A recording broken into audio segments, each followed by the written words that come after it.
साड़ियाँ फसलां मक्की झोना तकरीबन 20-25 एकड़ मेरी फसल जी भी डुब गई हैगी है। घर जोड़े ने भी तकरीबन खराब ही हो गए, डेगी पै गए, पाड़ गए है।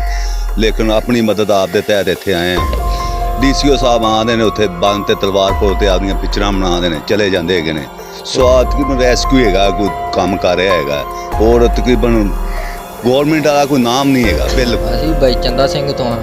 एक तकरीबन 20 से 25 दिन हो गए आया ਨੂੰ ਸਾਨੂੰ ਇੱਥੇ। ਉੱਥੇ ਵੀ ਬਿਲਕੁਲ ਪਾਣੀ ਡੰਗਰਾਂ ਜੋ ਥੱਲੇ ਹੋਇਆ ਉਦੋਂ ਅਸੀਂ ਨਿਕਲੇ ਆ ਤੇ ਆਂਦਿਆਂ ਨੂੰ ਇਹਨਾਂ ਅੱਗੋਂ ਸੌਂ ਡੰਗਰ ਜਿਹੜੇ ਸਾਡੇ ਆਏ ਨੇ ਸੌਂ ਡਰਾਏ ਨੇ। मस्जिद के लिए एक घर बनाया गया था जिसमें सलाह मुतासरीन ने इवैक्यूएट होकर अपना सामान जो है यहाँ पे रखा हुआ है। तो ये मेरे पीछे आप देख सकते हैं, ये उनके जानवर हैं, माल मवेशी है।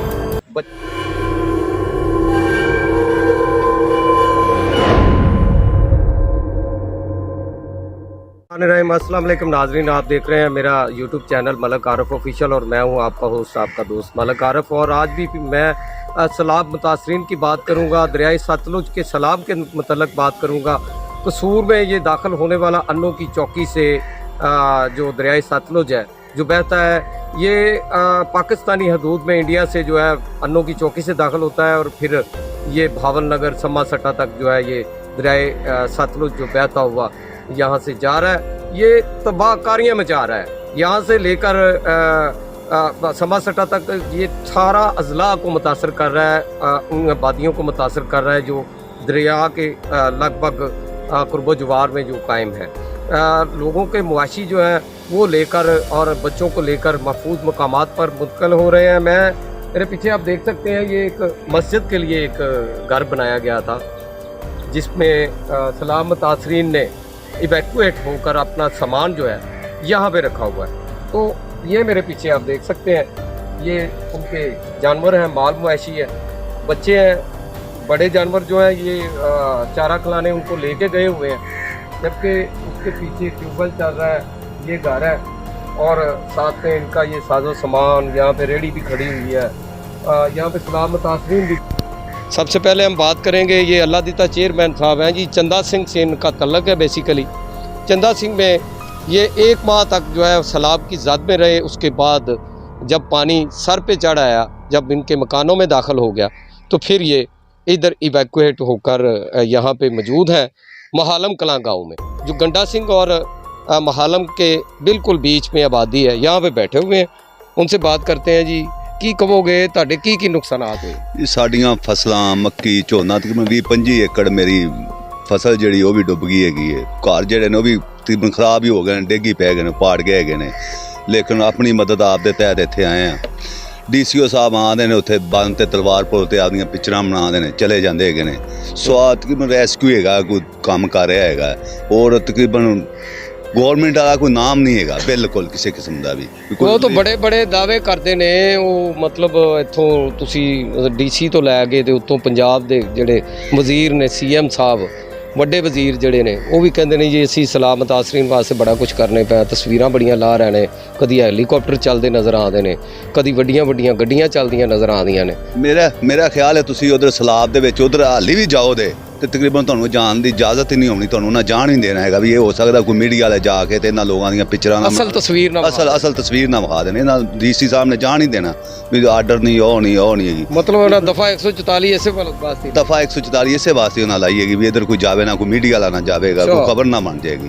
इसे बात देखें जी, आप सुन लें, कितने अफसोस की बात है कि यहाँ पे दफ़ा 144 भी नाफज की गई, वो भी सिर्फ इसीलिए कि असल तस्वीर ना दिखाई जाए। इनको भी मना किया गया कि आपने असल बात नहीं बतानी। देखें कि जहाँ पर सलाह मुतासरीन पहले ही मुसीबत में फंसे हों, उनके ऊपर पानी पहुँचा हुआ है, 2 माह से वो बेचारे इस ज़द में हैं और उनका माल मवेशी भी मुतासर है। ये आप दुआ करें, देखने वाले जितने भी नाजरीन हैं, इनके बुरे वक्त को अल्लाह ताला टाल दे। कभी ज़िंदगी में आपके ऊपर ये वक्त ना आए कि ऐसी मुसीबत आए कि आप अपना घर बाहर छोड़कर, अपनी फैमिली को साथ लेकर, अपनी बहनों को, बेटियों को साथ लेकर, अपने माल मवेशी को साथ लेकर आप किसी और जगह पे जाएं और फिर वहाँ पे जाके आपके साथ क्या सलूक होता है, ये भी किस्मत की बात है। तो और भी बात करेंगे। तुसी केड़े पिंड? ਅਸੀਂ ਬਾਈ ਚੰਦਾ ਸਿੰਘ ਤੋਂ ਹਾਂ। ਇੱਕ ਤਕਰੀਬਨ 20 ਸੇ 25 ਦਿਨ ਹੋ ਗਏ ਆਇਆ ਨੂੰ ਸਾਨੂੰ ਇੱਥੇ। ਉੱਥੇ ਵੀ ਬਿਲਕੁਲ ਪਾਣੀ ਡੰਗਰਾਂ ਜੋ ਥੱਲੇ ਹੋਇਆ ਉਦੋਂ ਅਸੀਂ ਨਿਕਲੇ ਆ ਤੇ ਆਉਂਦਿਆਂ ਨੂੰ ਇਹਨਾਂ ਅੱਗੋਂ ਸੌ ਡੰਗਰ ਜਿਹੜੇ ਸਾਡੇ ਆਏ ਨੇ ਸੌ ਡਰਾਏ ਨੇ। ਇਹ ਨਹੀਂ ਆਖਿਆ ਵੀ ਚਲੋ ਸਹੂਲਤ ਹੀ ਕੋਈ ਦੇ ਦਈਏ ਇਹਨਾਂ ਨੂੰ।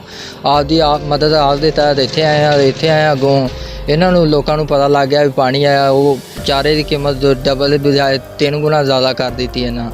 भी एक तकरीबन 20,000 का किला वो 40,000 का मिल रहा है। वो फिर असी जो डंगर उतों डुबे रूड़े आए ने वो इत्थे लिया के कोई 2-3 बेच के वो ही उन्होंने खुआए ने। नहीं तो उन्होंने कहा सी बिजली के बिल माफ़ कर देंगे। सलाम माफ़ किया मेरा ज़ाती अपना बिल वेख लो जाके, बिल्कुल कोई एक बल्ब भी नहीं जगदा पिया। वो भी वेखो तो 20-25,000 रुपया बिल आया। मैं तुहानूं इत्थे हुणे रसीद विखा सकदा घर दा। हाँ जी घर दा 20,000 रुपया बिल आया। तो फिर टूबल दा इत्थे किन्ना आंदा? टूल दा वो भी आया सानू 12,000 तकरीबन। वो आया मोटर ला के रखी उनका मोटर लाई दा 12,000 रुपया आया। देख लें जी, जो पहले बेचारे मुसीबत ज़दा लोग हैं, सैलाब ज़दा लोग हैं, उनके साथ जुल्म की एक और बड़ी इंतहा की जा रही है कि लेस्को वापडा की जानब से भी इनको नजायज़ डिटेक्शन बिल डाल के बेच दिए जा रहे हैं। और घर के ट्यूबवेल के जो बिल हैं वो इनकी गिरा से बाहर है, वो जमा नहीं करवा सकते, वो भेजे जा रहे हैं। उल्टा इनकी मदद करने की बजाय इन पर मज़ीद जुल्म ढाए जा रहे हैं। तो ये सारी सूरत हाल है, आपको बतानी थी। ये सूरत हाल के सैलाब मुतासरीन कैसे ज़िंदगी बसर कर रहे हैं, इनके लिए दुआ भी कीजिएगा।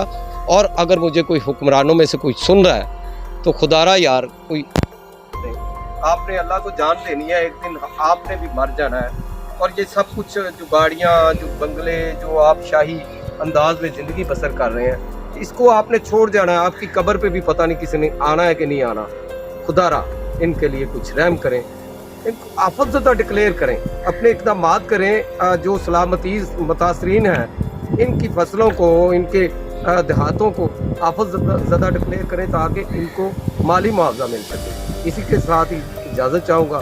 मैं हूँ आपका होस्ट, आपका दोस्त मलक आरफ, और अगली वीडियो में दोबारा मुलाकात होगी। इस वीडियो को ज़्यादा से ज़्यादा शेयर कीजिएगा ताकि ये आवाज़ हुक्मरानों तक पहुँच सके और वो सोए हुए जाग सके। पाकिस्तान जिंदाबाद।